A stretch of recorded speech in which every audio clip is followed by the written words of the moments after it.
Guys, welcome. Collective reading tayo ngayon.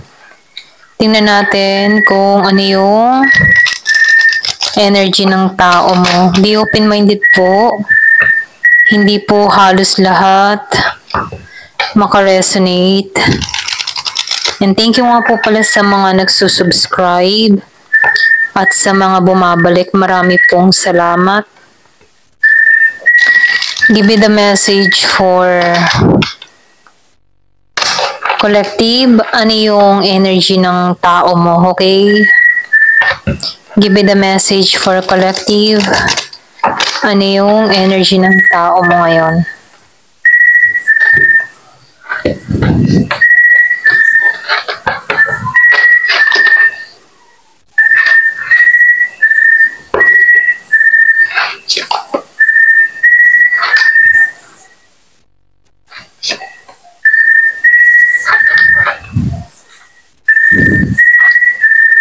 So nakikitaan ko dito, no, meron ditong Gemini, Aquarius, and Libra.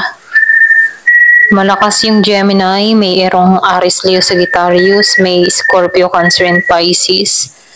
So meron din ditong Capricorn. Meron ditong Devil Energy, akong nakikita, no. So meron ditong Illusion, or pwedeng sabihin, meron tong alam mo yung tipong may pagka-toxic yung energy ng tao mo ngayon, ano? So, nafe-feel ko dito na nag-iisip to ng yung bang tipong may panlilin lang na gagawin, okay? Pero ganun pa man nakikitaan ko dito yung justice, okay? Yung bang tipong yung kagagawa niya ng kasinungalingan, sa kanya lang din tumatama. Ito rin nakikita ko, no? So, mahanap mo dito yung justice kung ikaw man nagdadasal ng katarungan, okay? Sa sitwasyon nyo dito, okay? So, nakikita ko dito, minahal mo tong tao na to, pero meron dito mga tukso, okay? Or pwedeng sabihin, meron kang tao na mabisyo, no? Ginamit nito yung para bang inabuso ka nito, ginamit nito yung pagmamahal mo, okay? Para mapaglinlang ka dito. Ito lang nakikita ko, no? So, nakikitaan ko dito, gusto ng tao nito, yung bang tipo na tanggapin mo pa rin siya, okay? So, nakikitaan ko dito na hindi ka handa, okay? Hindi ka naging handa or hindi ka naging aware dito sa tao mo. So, nafe-feel ko dito, ginamit nito yung pagmamahal mo sa kanya, okay? Kumbaga, inabuso ka dito at hindi ka naging handa, hindi mo natuklasan agad-agad na meron tong mga sinikreto sa'yo, okay?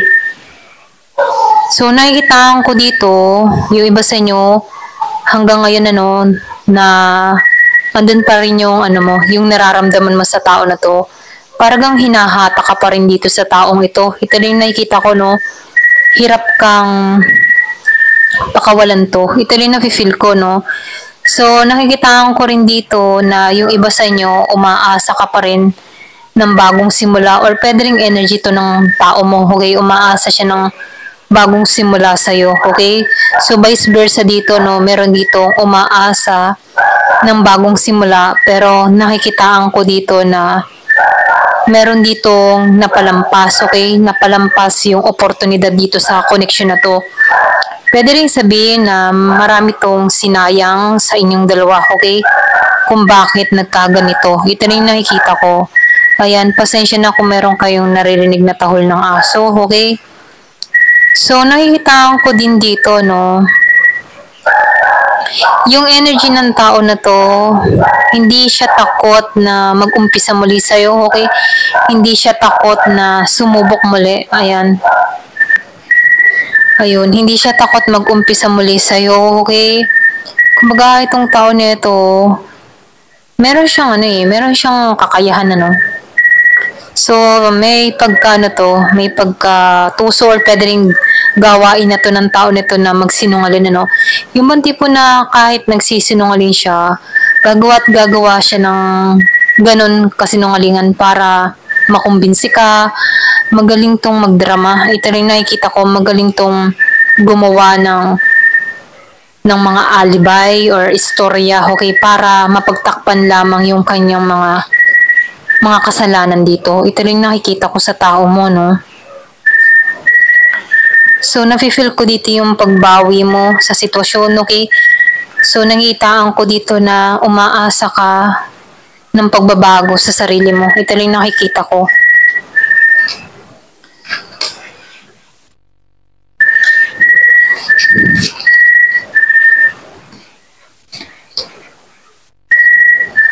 So, nakikitaan ka ng tao nito na matagumpay, okay? So, nafe-feel ko dito yung iba sa inyo kahit meron kang naranasan dito na betrayal sa tao mo, na yung parang binilt mo yung sarili mo, okay?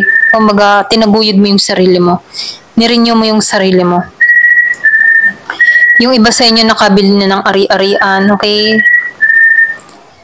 Kumbaga, nakikitaan ko dito na tinanggalan mo, okay? Kumbaga, nakaraos ka sa mga masakit na pangyayari, okay? Para bang nagiging kang matalino dito. Ito lang nafe-feel ko, no? Yung bang tipo na kahit hindi mo nakikita yung sitwasyon, gumawa ka ng isang hakbang para alisan to, okay? Meron kang lakas na tapang or lakas sa tapang, ano, na tanggalan tong mga problema na to, okay? Yung iba sa inyo nafe-feel ko dito na napagtagumpayan mo to kasi nakikitaan mo dito na itong tao mo walang pag-angat na nangyayari, okay, sa inyong dalawa kung magkasama kayo, okay? Pwedeng ikaw natauhan ka dito, no? Parang naging kang matalino dito sa pagpapasyang ginawa mo. Ito rin nafe-feel ko, malakas yung Taurus. So, meron din ako nakikita ditong Sagittarius, ano? Yung iba sa inyo, medyo hindi pa balanse, okay? Yung iba, no? Especially kay Sagittarius, parang hinahata ka pa rin sa nakaraan. Mahirap mong pakawalan to, okay? Parang mahirap para sa'yo na limutin tong mga pangyayari na to. Ito rin nakikita ko. Or kung meron kang kadiling na Sagittarius, okay? Ito rin nakikita ko dito. So, ikaw, hindi ka madaling sumuko. Ganun yung energy mo, okay? Palaban ka. Kahit hindi mo nakikita lahat, okay? Iba tipong kahit hindi mo nakita lahat before, hindi ka nagpatinag, okay? Dire-diretso ka lang. Kumbaga, andun yung focus mo, okay? Kahit may mga problema na dumating sa iyo, okay? Andun pa rin yung determinasyon mo para magtagumpay para sa sarili mo, okay? Ito lang nakikita ko sa'yo. Kumbaga, andun yung determinasyon.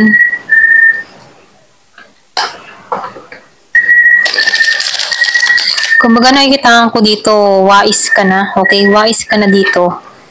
Alam mo na yung galawan ng person mo, okay? May pagka-devil, may pagka-toxic yung tao mo dito, okay? Malakas. Kumbaga, meron ka na ditong babala, ang ganyan. Warning, kumbaga, red flag. Na toxic tong tao mo dito, okay? Especially kay Capricorn, kung meron kang kadiling Capricorn. So, meron ditong toxic, or pwede rin sabihin Capricorn ka, pero nakadiling ka dito na taong toxic, okay? So, piliin nyo, okay, yung part nyo. Give me the message. So, ano yung kalagayan? Ano yung nangyari or naganap dito?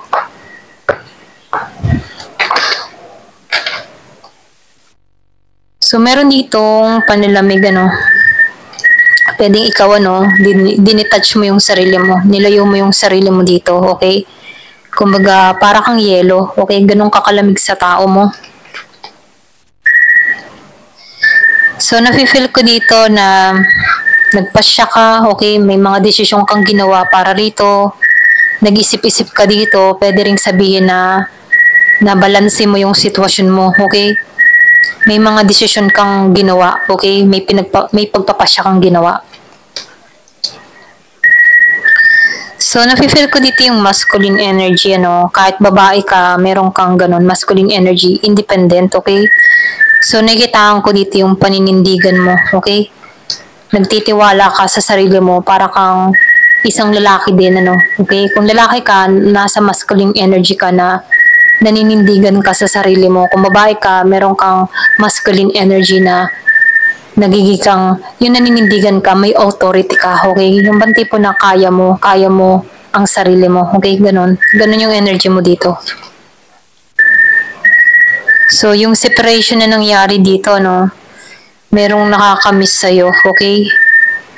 So, nakikitaan ko dito, no, may dahilan kung bakit nangyari to, okay? Pwede rin sa paglago mo or pwede rin sabihin para matauhan tong tao mo, para malaman niya yung mga pagkakamali niya dito. May purpose ang lahat kung bakit naranasan mo to or naranasan yung dalawa to. Ito na yung nakikita ko dito.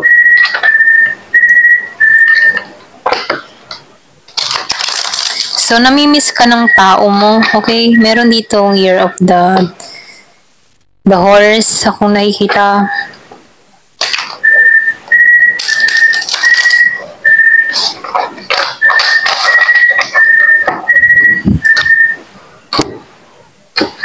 Ayan, may lumabas na dito, no?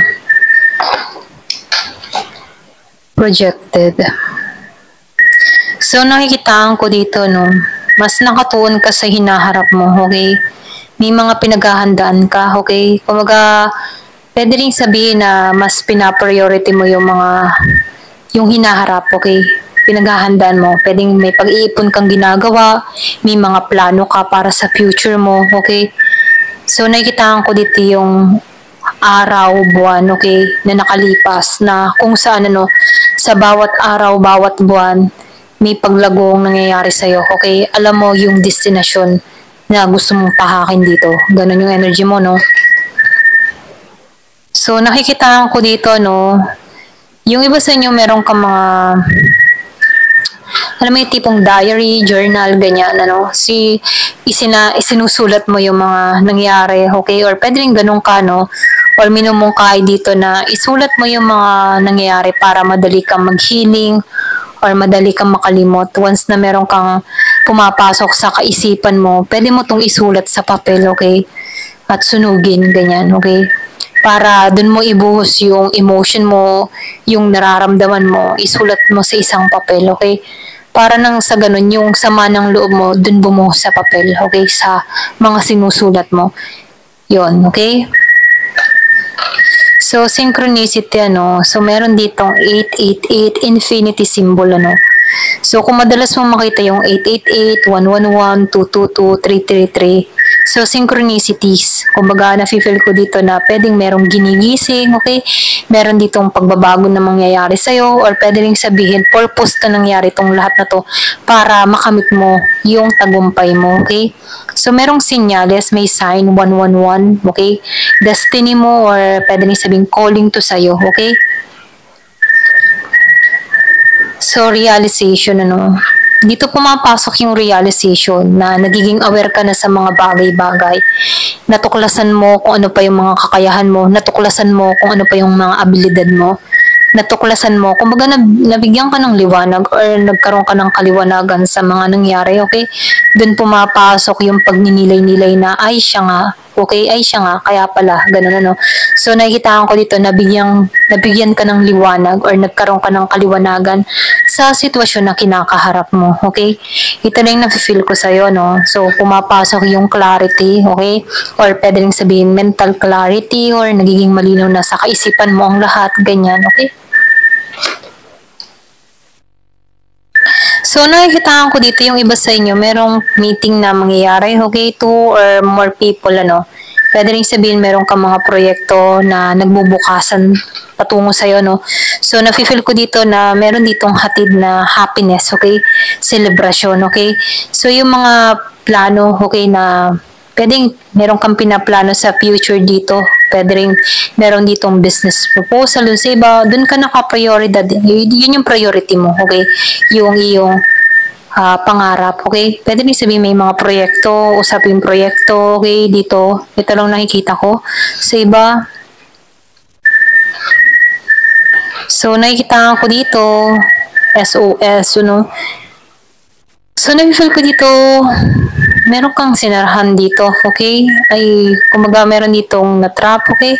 Pwede rin sabihin, meron ka na sinarahan dito dahil ayaw mo na, okay? Ito na nakikita ko, ayaw mo nang matrap or pwede rin sabihin, nilak mo na yung puso mo, okay? SOS. May paglalaka na sa puso mo, ano? Sinarahan mo na yung puso mo dito. Kumbaga, sinarahan mo na yung puso mo para sa tao na to, pero nakikitaan ko dito, meron dito maghahabol, okay? Kumbaga, ipupursyo ka ng tao na to, okay? So, nafe-feel ko dito, meron ditong pagpapanggap, okay? Hindi nagiging totoo sa kanyang nararamdaman. So, nafe-feel ko dito merong magko-confess, okay? So, yung iba sa inyo, merong commitment na parating, okay? Long-term relationship. So, ito lang nakikita ko, no? Pwedeng meron dito magbalik sa'yo, okay? Pwedeng meron tong i-reveal, i-confess sa'yo, okay? Kumbaga, nakikitaan ko dito na meron tong mga pag-aalinlangan or meron ditong hindi nagiging totoo, okay, sa kanyang nararamdaman, ganun, okay. Ito rin nakikita ko. Mahalin sa inyo, meron dito hindi nagiging totoo sa kanyang nararamdaman. Pero ganun pa man, nakikitaan ko dito, meron papasok dito na long-term relationship, may papasok sa yung ganun, okay. Ito rin nakikita ko kasi may maghahabol dito. Pwede rin sabihin na nagpipretend ka dito, okay, na ayaw mo na dito, pero meron ka pa rin nararamdaman, okay, yung iba sa inyo. Pero ganun pa man, meron dito magko-confess, okay? Gusto na nito ng long-term relationship, pero ganun pa man, nasa sa'yo yung desisyon kung tatanggapin mo to. Ito lang yung nakikita ko, ayan. Thank you for watching, love and peace.